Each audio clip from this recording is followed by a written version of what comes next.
Good morning and good evening to all, and welcome to the Sea Limited First Quarter 2025 Results Conference Call. All lines have been placed on mute to prevent any background noise. After the speaker's prepared remarks, there will be a question-and-answer session. If you'd like to ask a question during this time, simply press star followed by one on your telephone keypad.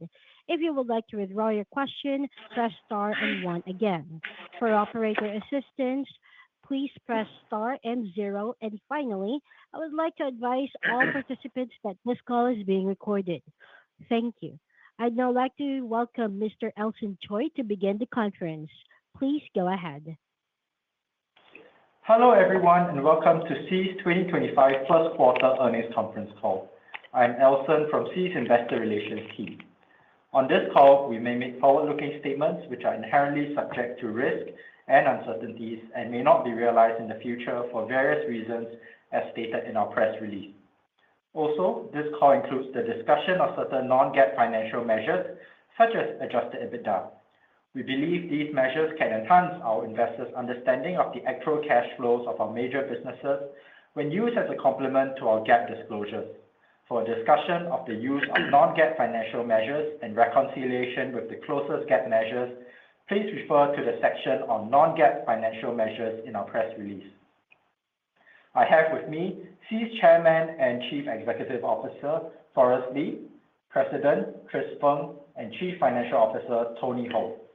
Our management will share strategy and business updates, operating highlights, and financial performance for the first quarter of 2025. This will be followed by a Q&A session in which we welcome any questions you have. With that, let me turn the call over to Forrest. Hello everyone, and thank you for joining today's call. We have delivered another great quarter of strong growth with improving profitability across all three businesses. Our businesses are now all self-sufficient and cash-generating, positioning us well to capture future opportunities. Our strong start to the year gives us more confidence of achieving our full-year guidance. 5 days ago, on May 8th, we celebrated Sea's 16th anniversary. On the same day, we rebranded our digital financial services business from SeaMoney to Money, spelled M-O-N-E-E. We chose the name Money because it is simple, cute, and just like our company's name, Sea, easy to write and pronounce. Money also resonates well with the name of its sister brand, Shopee, reflecting the seamless, synergetic connection between the two ecosystems. Our digital financial services business already has a decade-long history, from AirPay to Shopee Pay to SPay Later, and to all of Money's other products and services today.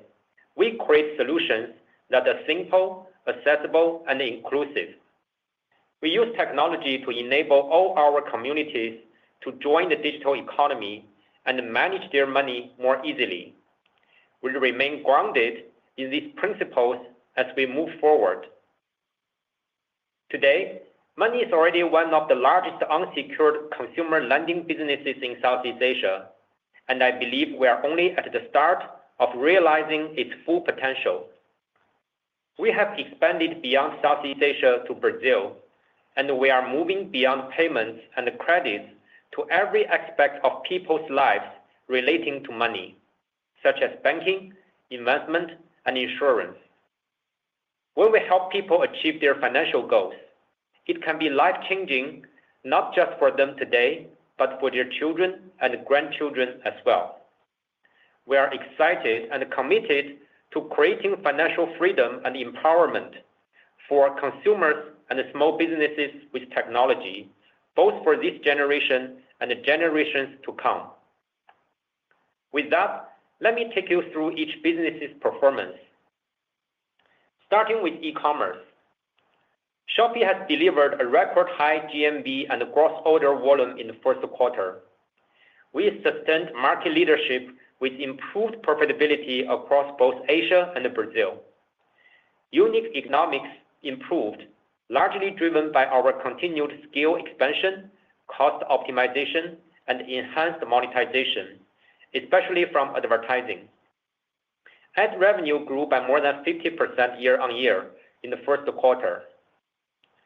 Our operational priorities remain consistent to enhance price competitiveness, improve service quality, and strengthen our content ecosystem.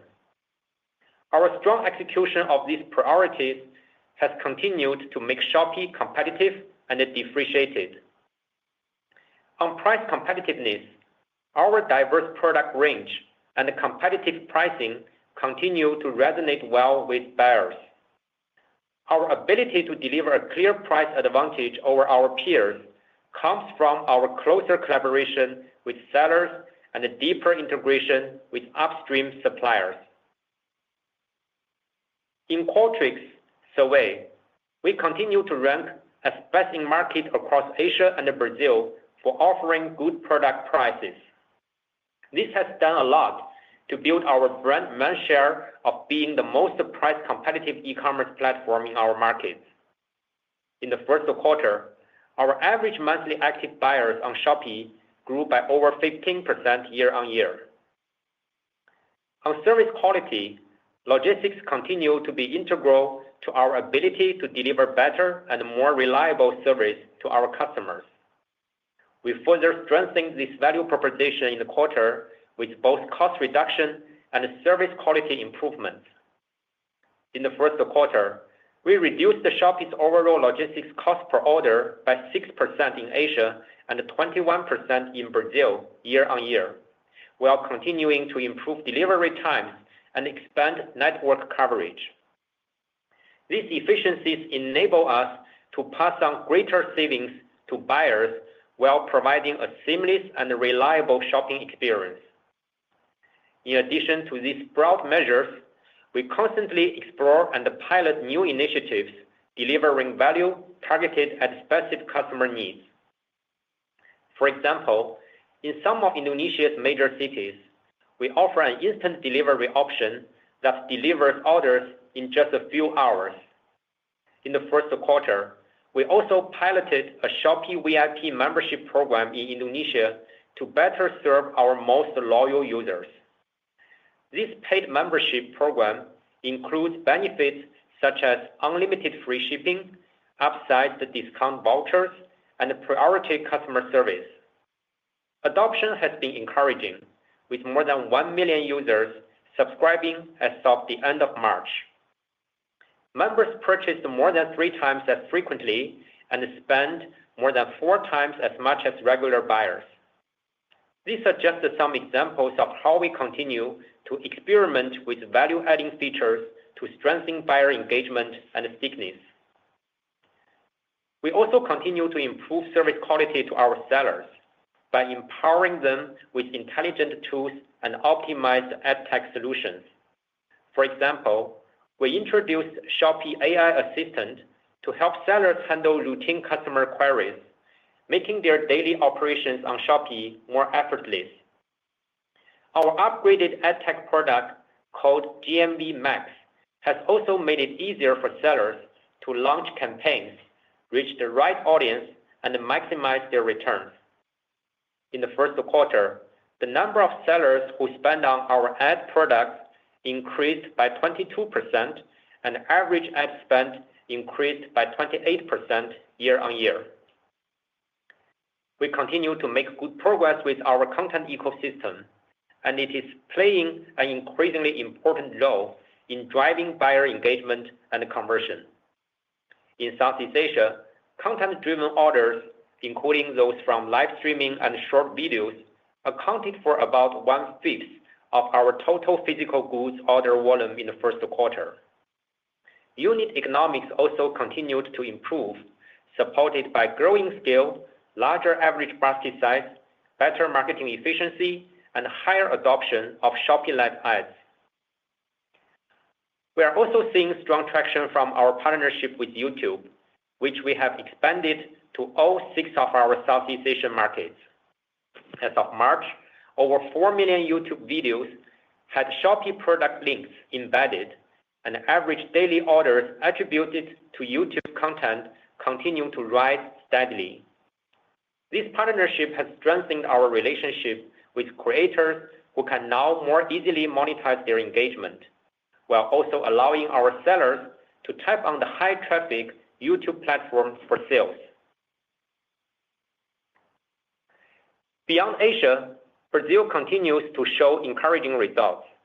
The pace of our user base expansion continued to outpace the market average as we gained market share, and we remain adjusted EBITDA positive.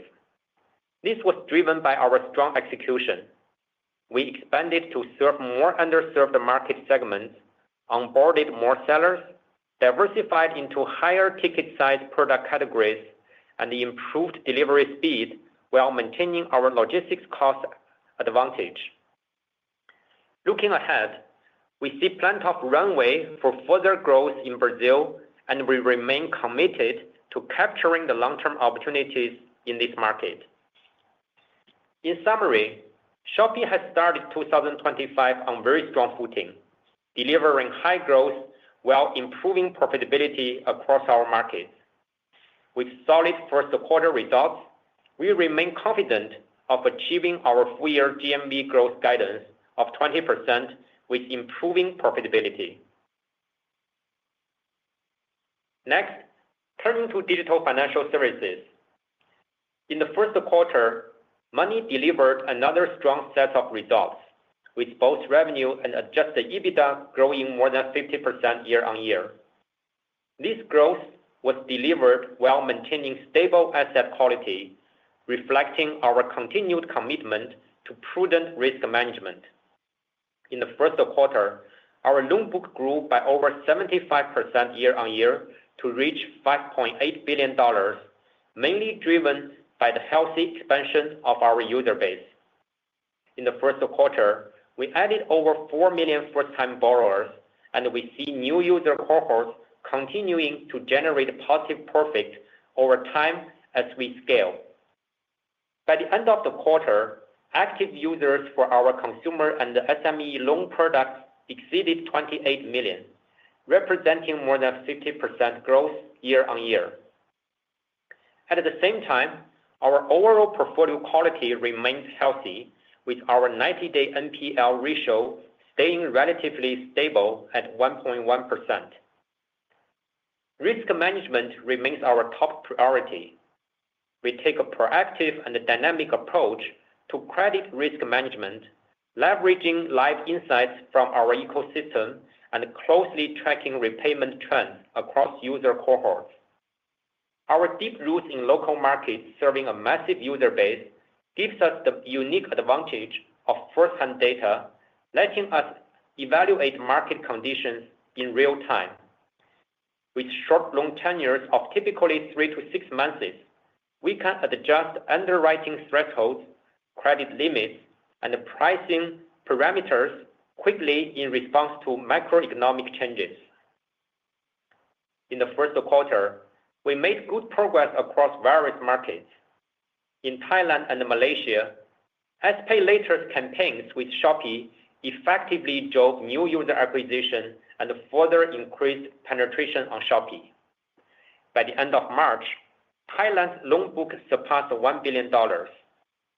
Brazil also delivered robust loan book growth in the first quarter, driven by both SPayLater's higher penetration on Shopee and the growing contribution from buyer cash loans.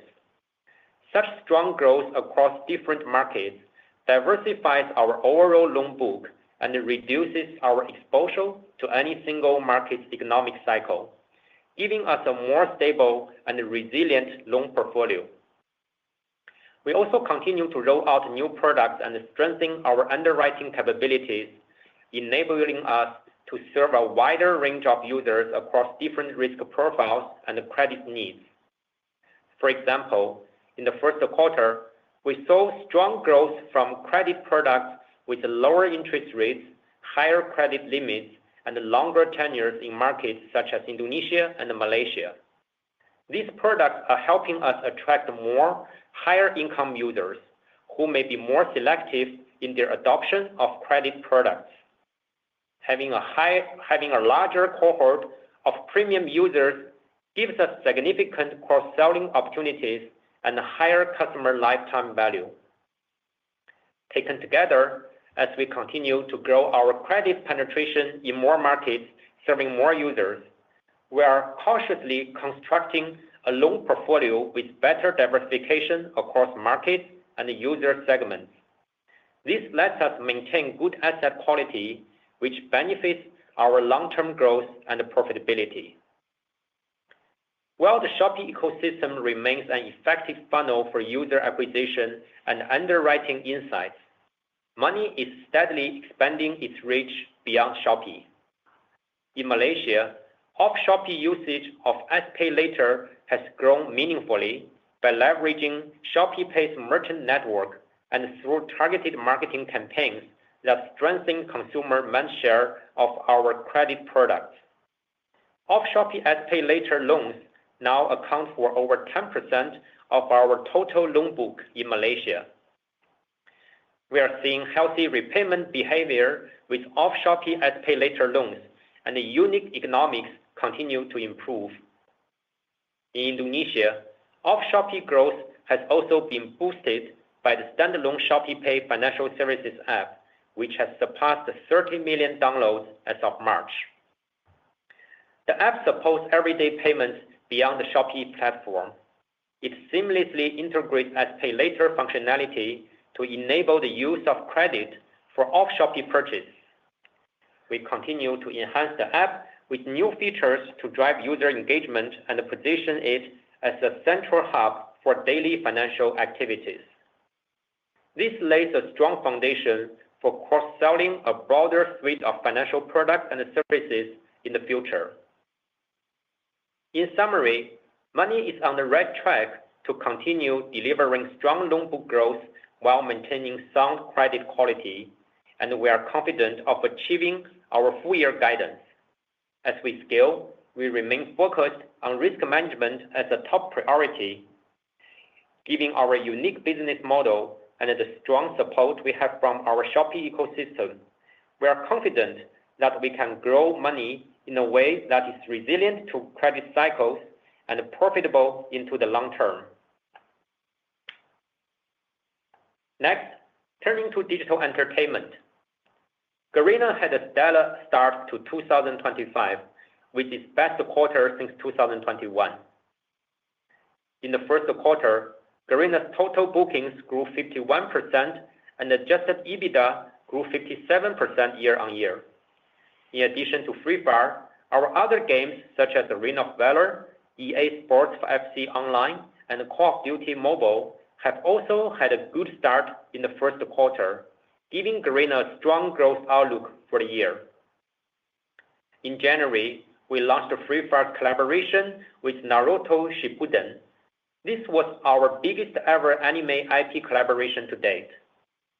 We spent over 2 years with the IP partner preparing for this major campaign. We came up with a comprehensive suite of content and features such as special moves, character-inspired variables, and recognizable things from the animation.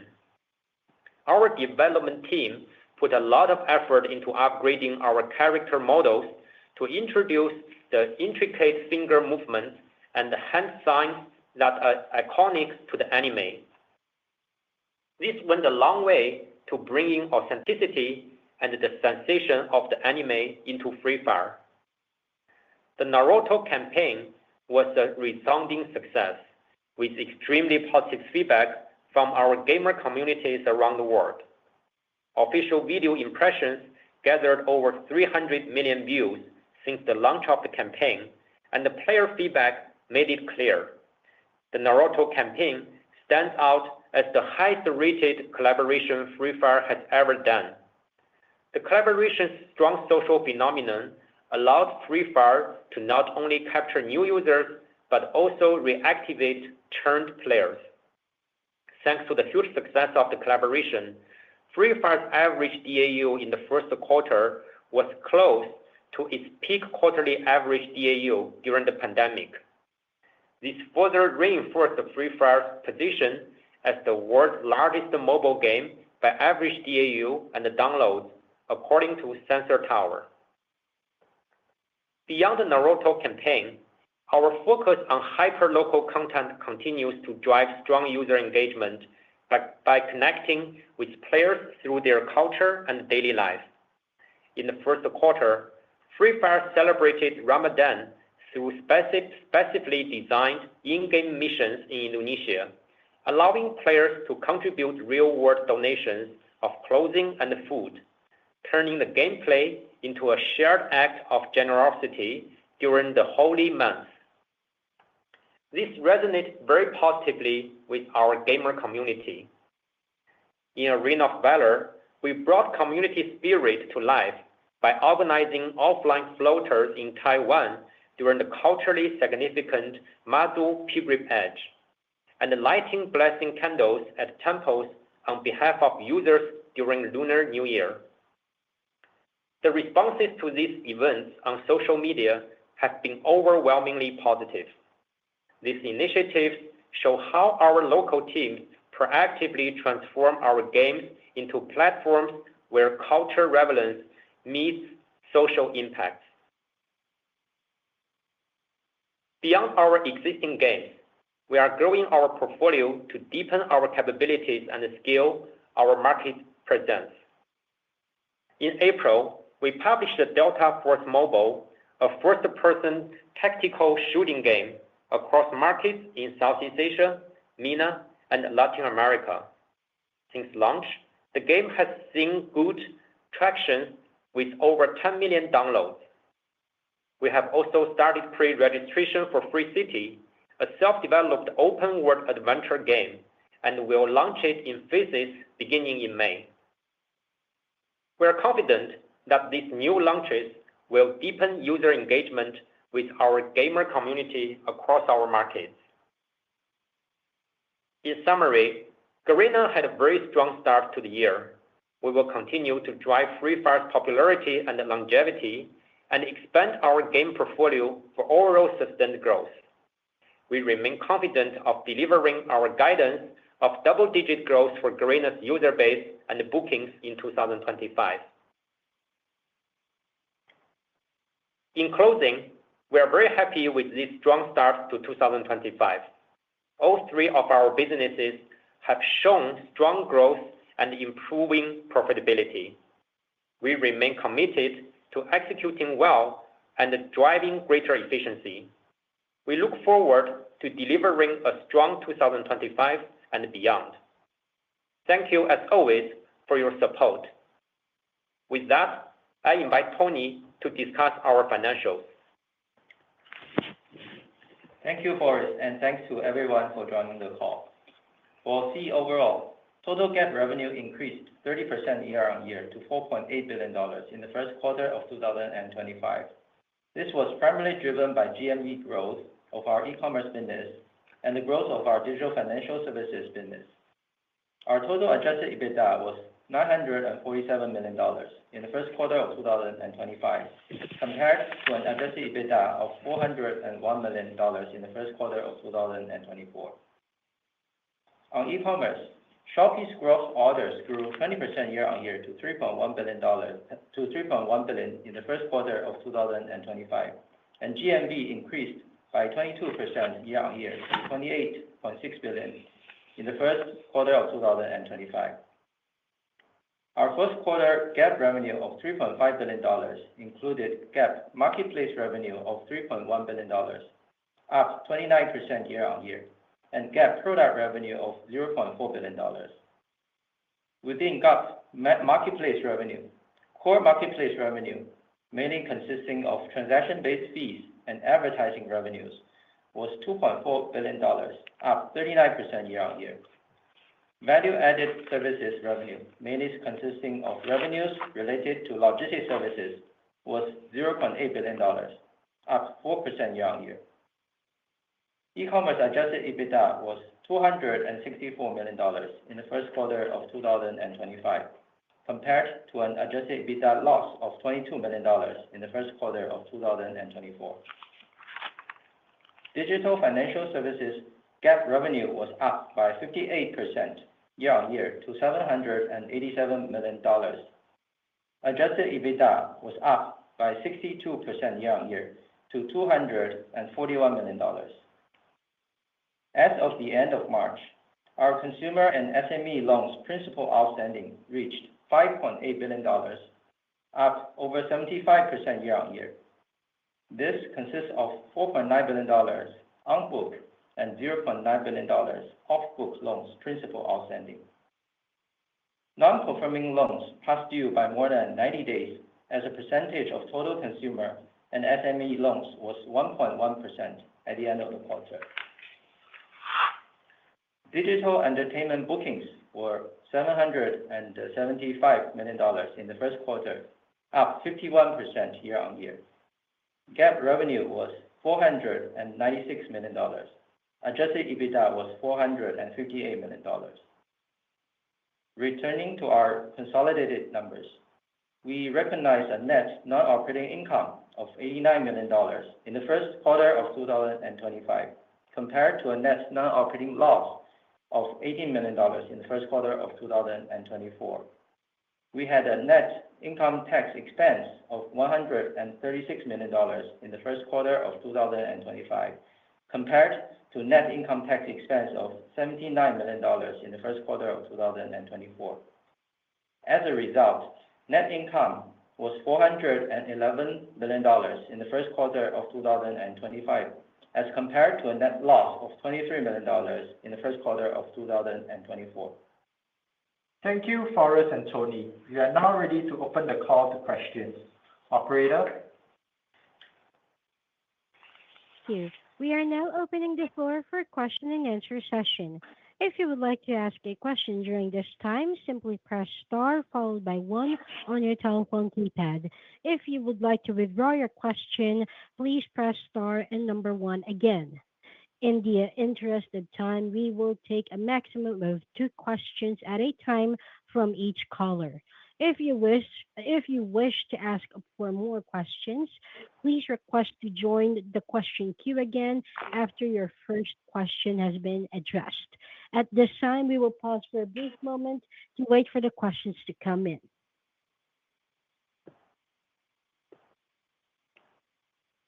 Your first question comes from the line of Vijat of Goldman Sachs. Your line is now open. Hi, good evening, management. Thank you very much for the opportunities and congratulations for a strong set of numbers. 2 questions from me. Number 1 on Shopee. You deliver a very strong improvement in profitability this quarter. What drives that uptick, and how should we think about the margins trend in the coming quarter? As these profit grows, how do you think about the risk to Shopee GMV growth amid this uncertain macro environment, and what gives you the confidence to maintain that 20% outlook? That's question number 1. Question number 2, can you also share more color around the strong performance at Money as well? What do we see that drives the uplift in loan book, whether it's new geography, new products, and how should we think about the return and margins on these new loans? Starting from the Shopee side, there are a few factors driving the good growth for Q1. Part of that comes from seasonality. I think this year, Q1 is the first year that Ramadan falls fully in Q1 and the holiday falls in Q2. In the past, it's always either in Q2 or partially in Q1. So that contributes to part of the numbers.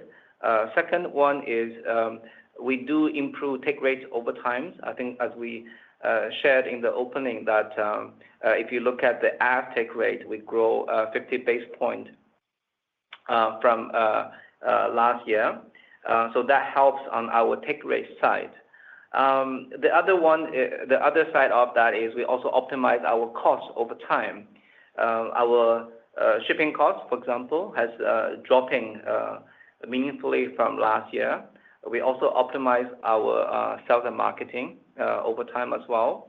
On top of that, we also optimize our operating costs through many of the initiatives. For example, we're using a lot more AI solution to automate many of our customer service and listing management, etc. So all those contribute to a better cost structure. And as a result, contribute to our margin improvement. So if you look at the rest of the year, we believe the top line guidance of 20% growth still stays. If you look at the profit side, as a long-term trend, we still target around 2 to 3% of the EBITDA over GMV.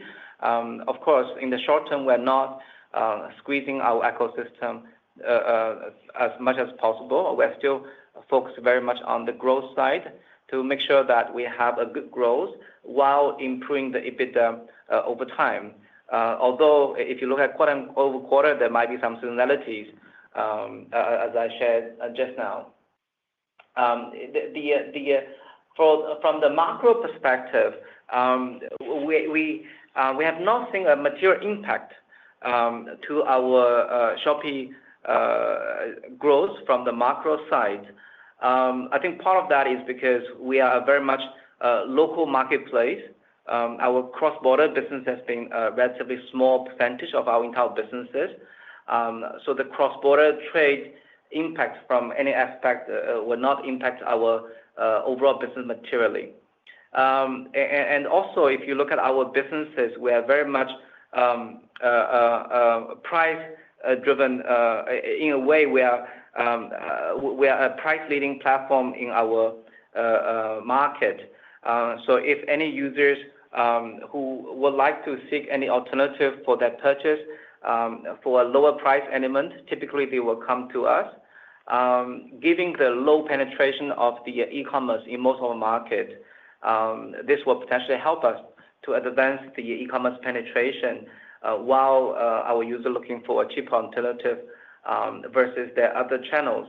On top of that, Shopee is also a more intent-driven marketplace where the impulse-driven purchase has a less percentage. So it's less impacted by the fluctuation on the discretionary spendings. And all those will help us to grow well, even with macro uncertainties. There is the only thing that might impact our number in a way is a Forex. As you probably aware that in some of our markets, the Forex rate can fluctuate quite a lot from time to time.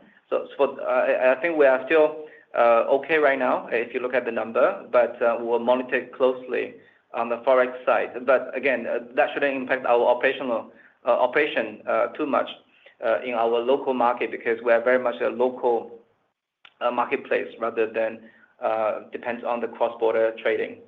If you look at the money side, the money growth has been driven primarily both on the penetration of Shopee through SPL. So we see a higher percentage of SPL penetration on the Shopee side. And also, we're seeing a very good growth on the non-Shopee side, especially on our BCL products. We're seeing a pretty good growth from our BCL products and also for SPL offline. For example, we have been growing our SPL Limit Extra with cell phones. We're also starting the two-wheel financing as well for motorbikes in Indonesia. The offline spending through the national QR code has been growing very well in the past few months as well. If you look at the country mix, all countries are growing well, although that we see that some newer countries has a slightly faster growth rate versus bigger countries by nature of the phase of the market. In terms of the margins, we're seeing a pretty good margin in Q1. Part of that is driven by optimizing some of our sales and marketing during Q1, giving the good momentum on seasonalities. There might be some fluctuation over time on the margins, giving the country mix might change slightly over time, and also giving that the product mix might shift over time as well, and also given that our target segment we might expand over time, and also some of the sales and marketing spending. But overall trend, we should still have a very good margins, and the absolute amount of the EBITDA margin, if you look at long term, should keep growing. Although we will expect the margin percentage might go down a bit, given the country mix and product mix and expanding of the base. Thank you. Question comes from the line of Piyush Chaudhary of HSBC. Your line is now open. Yeah, hi. Thanks. Congratulations to the management team on stellar results. Two questions. Firstly, how are you thinking about incremental capital allocation? As it seems in the first quarter, majority of cash flows have been invested into money segment to drive credit business. So incrementally, would you use own capital for money segment, or would you like to diversify sources of capital in future? Second question is on gaming. 1Q booking was very strong. What's the outlook for booking growth in gaming business? Can the current run rate be maintained, or there could be quarterly volatility? I understand your full year outlook on double-digit growth, but can it be like upward of 25% or any kind of range if you can talk about on the booking growth? Thank you. Yeah, for the first question, yes, and we are like for all our three business now, it's self-sufficient and constantly generating cash quarter by quarter, and we are actively monitoring our cash position and really think through what is the best way in terms of the capital allocation from the shareholder perspective. Actually, this has been constantly the topic, like not only for the operations but only on the board meeting on the board level, and specifically in terms of the if we are going to continually using our own money for our loan book growth. We have been very, very cautious on that. And in general, we would prefer to diversify our source of funding. And we would rather, like, instead of using all our own cash, although it's probably in the short term, like from the short-term perspective, may make more economic sense, but we want to build up a more sustainable and healthy source of funding by collaborating with the third-party financial institutions and by exploring different way of our source of funding. And this is including work with other banks, right, in terms of the channeling arrangement and including even we explore some structured product like ABS and some other channels as well. And that is what is primarily our focus in terms of the source of funding for diversification. And in terms of the for the question on Garena, yeah, we have a very, very strong first quarter, and we are very excited about that. And I think this is an extension of our strong growth momentum starting from a year ago. So 2024 has been a very, very strong year for Free Fire and Garena in general, and we are very happy to see entering to Q1 this year that growth is even accelerated. And I think that is a very, very positive sign that Free Fire itself will be continually to be a very, very long-term focus and could be, as we always aspired, and to build it as an evergreen franchise and platform. And in terms of the quarterly volatility, yes, I mean Q1 historically in most of the years it's been because of the seasonality, it's usually being a strong month because of a lot of holidays end up like in this quarter. For example, the Lunar New Year, and this has been a big holiday across a lot of our markets. And as Chris just mentioned, like even like for this year, Ramadan is also been in the first quarter, like mainly in the first quarter as well. And specifically for Q1, the great performance is also contributed a lot by the IP collaboration with the Naruto. That is a super successful collaboration. Of course, this is give us a lot of inspiration, right? And it give us a very, very good best practice. We should explore more for the collaboration along these lines. But this probably will not happen every quarter, so we expect some volatility. But looking at from the whole year perspective, we still remain very, very optimistic, and we feel very confident about the growth perspective for Garena for this year. I think at this moment, like we are excited by Q1 results, but I think we also should be just be cautious and be like more like a focus on the product itself rather than just to say, okay, what is the financial number we can deliver? And when we have a better visibility across the year, and if we have a better sense of how the year will look like, and we'll come back to the market and give the more detailed update on that. Thank you very much. Your next question comes from Alicia Yap of Citigroup. Your line is now open. Hi. Good evening, management. Congrats on the strong set of results. Thanks for taking my questions. Two questions here. First, it seems like Shopee and also your peer in Brazil continue to grow really well this quarter. So can management share with us the main driver for the sustainable fast growth stage in Brazil, and how long do you anticipate the fast growth stage to last? Second question is on the overall Shopee VAS revenue. So with the subscription membership, given it will be driving higher frequency purchase order, will that actually put a pressure on your VAS revenue growth in the short term? How should we think about overall monetization rate over the next few quarters? Thank you. On the Brazil question, we do see Brazil has a very good potential for us and for some of our peers as well, as you can see. For Brazil, the key thing that we are growing well is similar to we shared before. Number one is we have been a leading pricing advantage in the market. We always focus on to make sure that in our platform, the user can get the best pricing. And that has been very welcomed by our core mass user groups.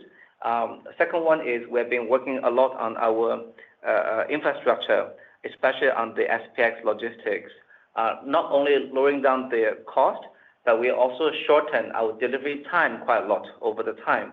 For example, if you look at Q1 2025 versus last year, our delivery time has been shortened by 2 to 3 days, which is quite meaningful impact to the experience.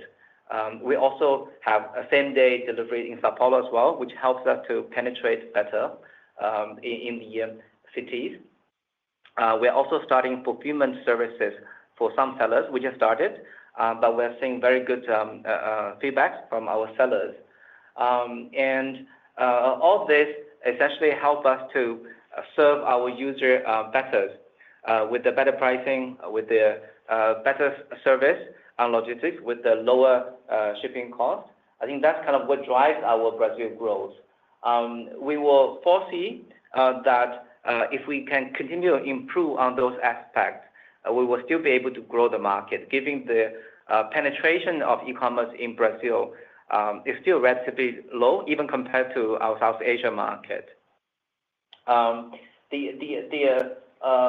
will try to essentially improve on those, as I shared, so as far as we can. On the second question, on the VIP memberships, we do see a very good take-up of the VIP memberships. As Forrest shared in the opening, that we're seeing quite a lot of users subscribe to it, 1.5 million or so, as we shared. And the purchase frequency is a lot higher compared to the non-VIP users. We also see better retention for those users in general. I don't think this conflict with the VAS revenues per se. I think we see this as probably slightly two different elements. Our VS revenue contributes a lot from the SLS, SPX, those shipping services, and other type of services. Of course, ads is on top of it as well.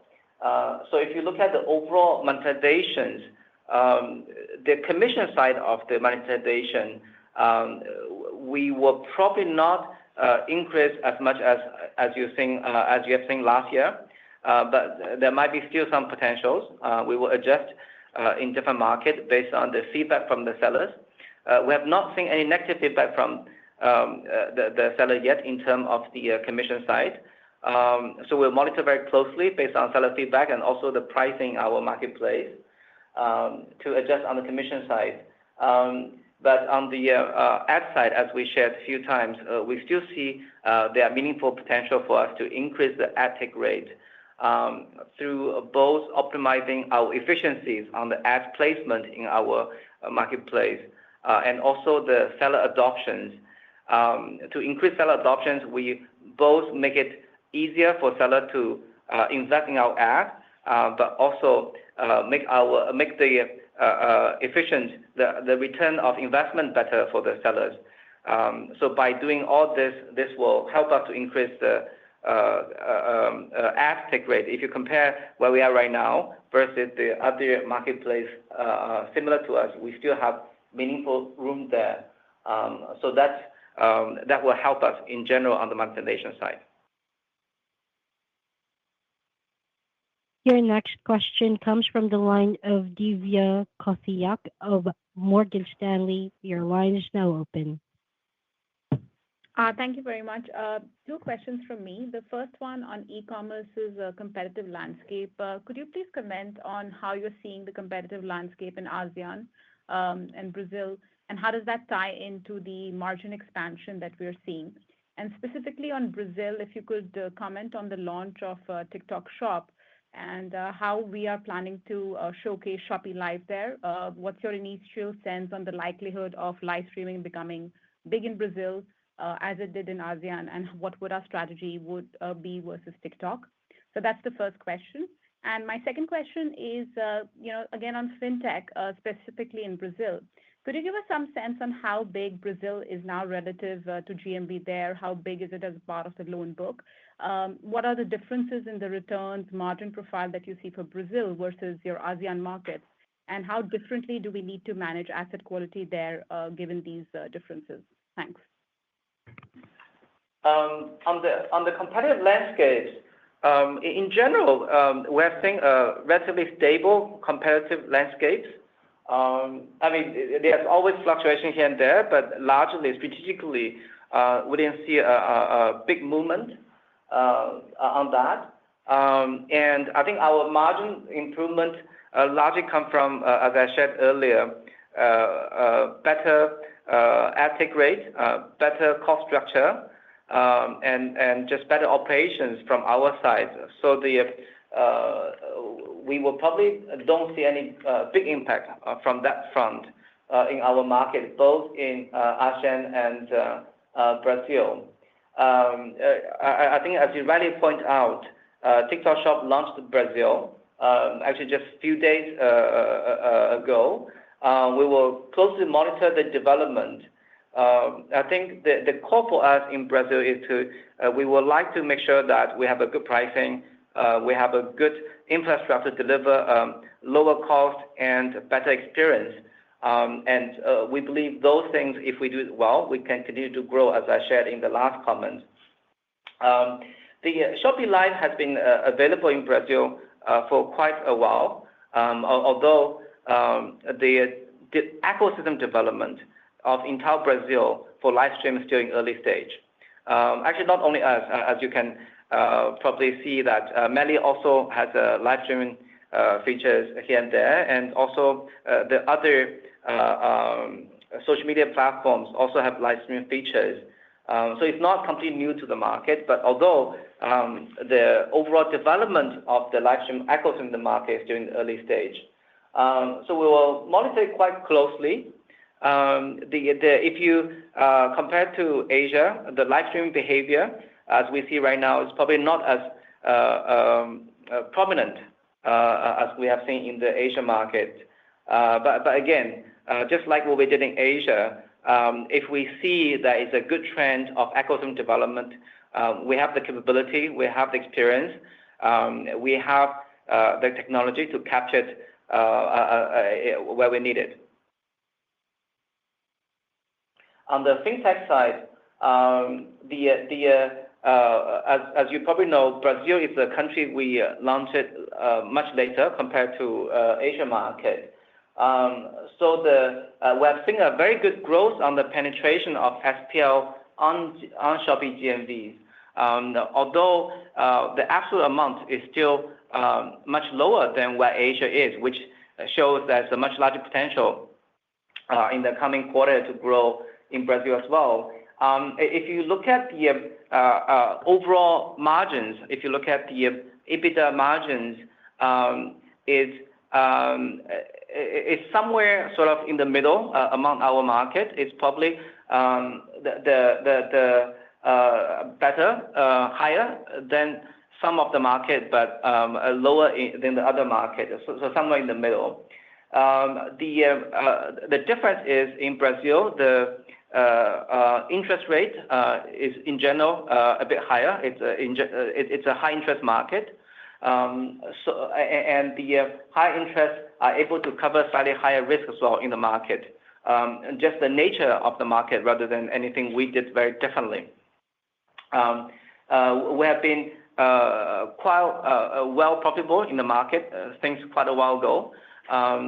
It took us quite some effort to figure out how to do risk assessment in Brazil, which is slightly different than Asia, because the data source and the user behaviors, etc., are slightly different. But I think we find a path, and we have a good grasp on the risk of the market. We also integrate a lot more data over the last few quarters, and we'll continue to integrate more data in the coming quarters, leveraging on the open finance framework that the Brazilian Central Bank has set up, which we think that we can leverage a lot on.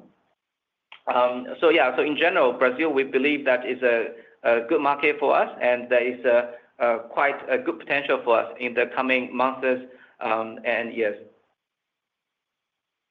Thank you. Your next question comes from the line of Zhong Shao of Barclays. Your line is now open. Thank you so much for taking my questions. Congrats on the very strong results.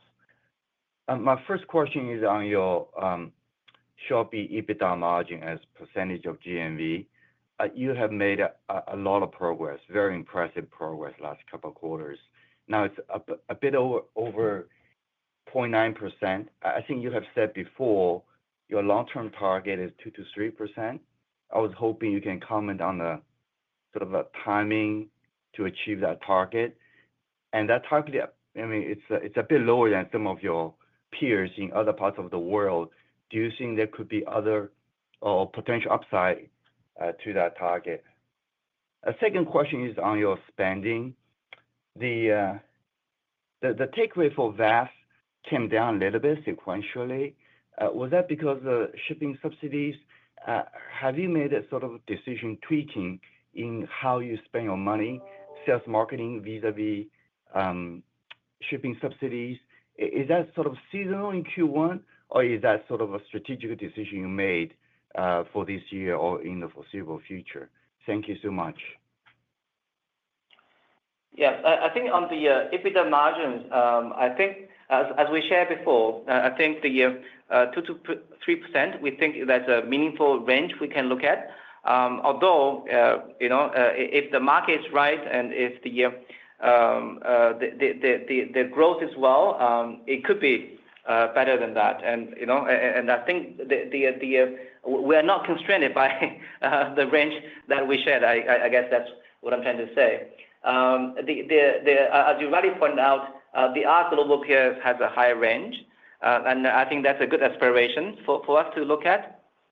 And it's something that we'll evaluate as time goes, depending on how the competitive landscape is and how the market growth is fundamentally, and also how the buyer and seller responds to what we do. At this point in time, we still see there's a lot of growth potential in our market. The penetration of e-commerce is still low, and we still see more than 20% growth in the market last year, and we are sharing that we will have 20% growth this year as well. So we don't want to take the last end of the market at this stage. Growth is still more important to make sure that we can penetrate the market.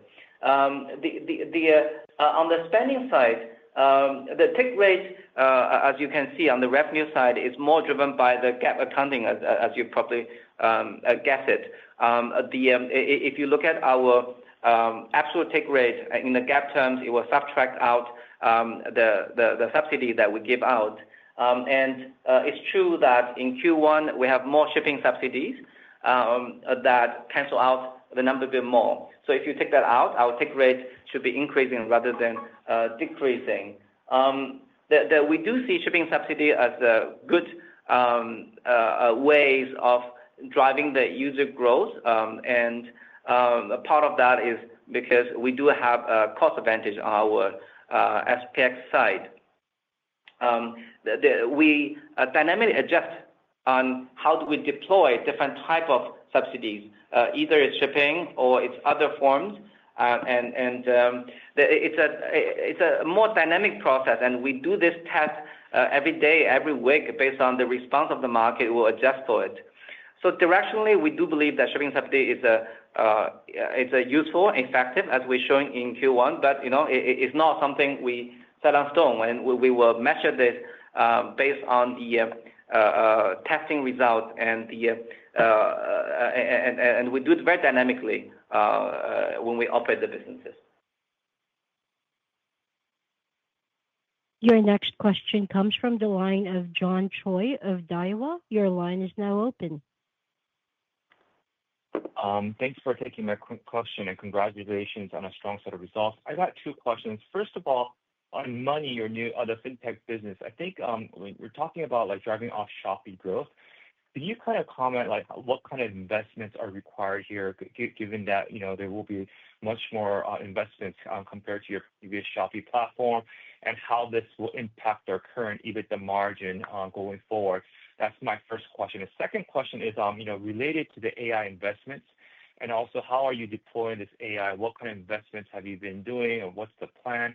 And how is this helping our business efficiently right at the current stage? And how do you expect this to improve our business down the road? Thank you.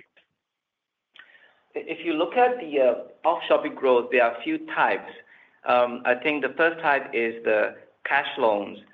Second type is the SPay later offline outside of Shopee platform. If you look at the cash loan is actually very profitable businesses. The return of assets is probably even better than the SPay later on Shopee. And we've been growing this quite well in the past. So we don't think that we need a particular investment to grow this that can impact the margins for this part.